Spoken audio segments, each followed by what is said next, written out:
Je mnoho lidí, kteří považují za normální chodit do práce jenom kvůli výplatě a nepřemýšlet nad tím, zda přispívají k něčemu smysluplnému nebo ne. Smířili se s tím, že práci dělají jen proto, aby vydělali peníze a že už to takhle bude na pořád. Takový je holt život. Musí být ale skutečně takový?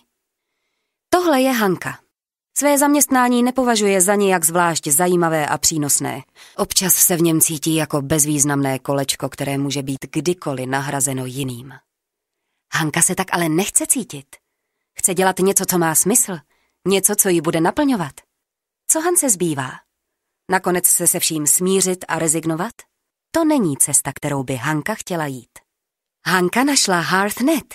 Zde potkala lidi, kterým podle své chuti a časových možností může nabídnout to, co dělá ráda a v čem vidí smysl. Nemusí se nikomu podbízet, nemusí s nikým vyjednávat o ceně. To, co pro ostatní dělá, jim nabízí jen tak, jako dar. Jednoduše protože to dělá ráda a protože to konkrétní člověk opravdu potřebuje a ocení. Hanka měla nejprve pochopitelnou obavu, zda nebude pouze dávat, zatímco ostatní se jednoduše povezou. Nic nemohlo být dále od pravdy. V Hearth.net si lidé navzájem podle svých možností dávají to, co je baví, a zároveň, když něco potřebují, o tom dají ostatním vědět a sami dar přijmou. Vzniká tak nekonečný proud darů, který přináší radost a užitek všem. Zapojit se je snadné.